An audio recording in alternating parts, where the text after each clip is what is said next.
Traduction sans filet numéro 209 et je fais cette traduction avec la webcam de mon nouvel ordinateur portable. J'avais déjà fait un petit test et c'est d'autant plus bizarroïde pour moi de fonctionner comme ça que j'ai à gauche de l'écran de l'ordinateur le retour de la webcam et à droite le texte que je vais traduire. Le texte que je vais traduire, c'est toujours dans la série des nominés au Brunel African Poetry Prize, comme pour les vidéos numéro 206, 207 et 208.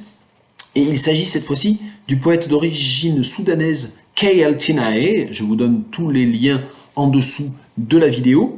Et ce poème, c'est le premier des 3 poèmes qui sont répertoriés, qui sont donnés dans la page qui lui est consacrée sur le site du African Poetry Prize. Ce poème s'intitule Tirhal, je ne sais pas ce que ça veut dire, et donc je le traduirai par Tirhal, ça déjà on le sait. There was a time before borders and stamps decided where we came from. We welcomed births and grievances over teas, measured departures with stories and dust that followed us everywhere. Voices rose and scattered people like an earthquake, before prayer in the hearts of men and women disappeared like bread and water. On the morning, a traveller set out. He left 2 footprints behind. One that faced the path he was taking, another that gave him one last glimpse of home before it changed forever. There are boundless events which precede that first cry before a new life bursts forth and the cord is slashed. Before first steps and comparisons to dead and living relatives are made. Our futures shift, recalibrating destiny. We were born to chase our truths in transit.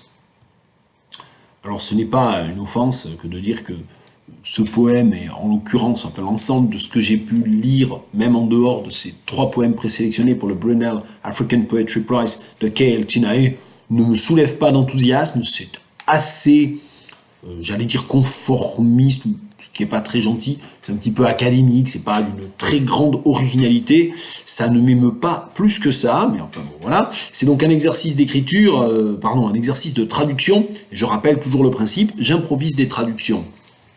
Tirhal. Tirhal. There was a time before borders and stamps decided where we came from. Alors, soit je calque avec il fut un temps où, il y eut une époque où, ou autrefois peut-être. Autrefois, ce n'étaient pas les frontières et les tampons sur les passeports qui décidaient de nos origines. We welcomed births and grievances over teas. Nous accueillions, c'est bien de l'imparfait, nous accueillions les naissances et les deuils over teas en prenant le thé, measured departures with stories and dust that followed us everywhere. Nous mesurions les départs au moyen d'histoires et de nuages de poussière qui nous suivaient en tout lieu. Et là, j'ai un peu étoffé dans mon improvisation dust en nuages de poussière, parce que je trouve que mesurer des départs avec des histoires et de la poussière, c'est un peu curieux. Alors il y aurait une autre tentation qui serait de dire des histoires poussiéreuses, mais ça serait un contresens complet. Bon, il s'agit bien entendu du nomadisme désertique, qui est un motif qui sous-tend tout le poème, pour des raisons, enfin oui, justement d'origine culturelle du poète, bien sûr. Voices rose and scattered people like an earthquake. Des voix se sont levées et ont éparpillé les gens comme le fait un séisme. Before prayer in the hearts of men and women disappeared like bread and water. Avant que les prières ne disparaissent du cœur des hommes et des femmes, de même que le pain et l'eau.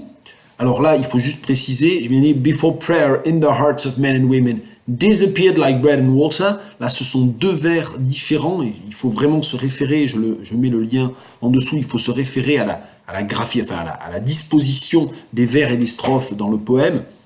Donc là, il y a 2 vers différents et donc un enjambement qui met en avant « disappeared ». Dans mon improvisation, ça disparaît, hein, ça, donc, avant que les prières, j'ai pluralisé prayer en prière au pluriel et en revanche, j'ai singularisé hearts pluriel en singulier le cœur.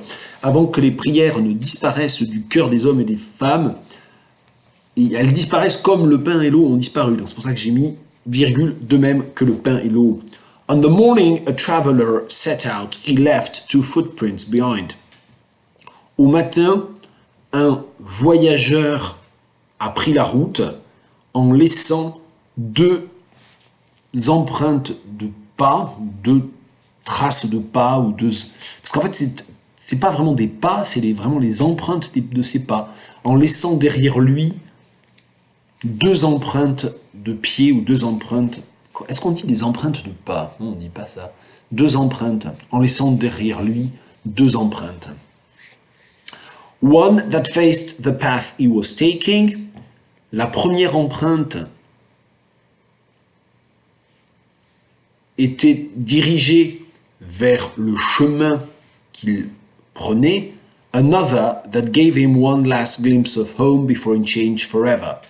Et l'autre lui offrait un dernier coup d'œil sur sa maison, sur son chez-soi, sur ce problème récurrent de la meilleure traduction de home. Il n'y a pas de réponse absolue ou de solution miracle passe-partout. La seconde empreinte, oui, la seconde lui offrait un dernier coup d'œil sur sa maison, sur son pays d'origine, avant qu'il ne change à tout jamais. There are boundless events which precede that first cry. Il est des événements que l'on ne peut mesurer et qui précèdent le premier cri. Before a new life bursts forth and the cord is slashed.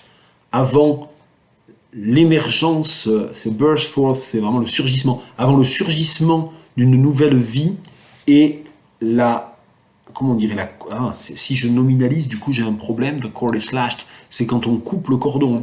Avant qu'une nouvelle vie, peut-être que je vais calquer finalement, j'avais commencé par tout recatégoriser en improvisant là, mais je vais peut-être quand même finalement garder la tournure avec une subordonnée de temps qui précède le premier cri, avant que ne surgisse une vie nouvelle et que le cordon ne soit coupé. Before first steps and comparisons to dead and living relatives are made, avant qu'on ne prenne des premières décisions et qu'on ne commence à comparer le nouveau-né à des membres de sa famille, soit morts, soit vivants. Our futures shift, recalibrating destiny. Nos avenirs basculent en recalibrant le destin, littéralement. Est-ce que je garde ce... Je ne suis pas sûr, parce que quand même, recalibrating, c'est une métaphore technologique, mais qui, je crois, est quand même beaucoup plus fréquente en anglais qu'en français, en remodelant peut-être le destin. Nos avenirs basculent en remodelant le destin. We were born to chase our truths in transit. Nous sommes nés pour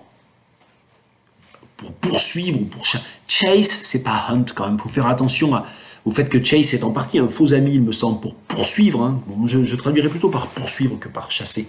Nous sommes nés afin de poursuivre nos vérités in transit, en nous déplaçant.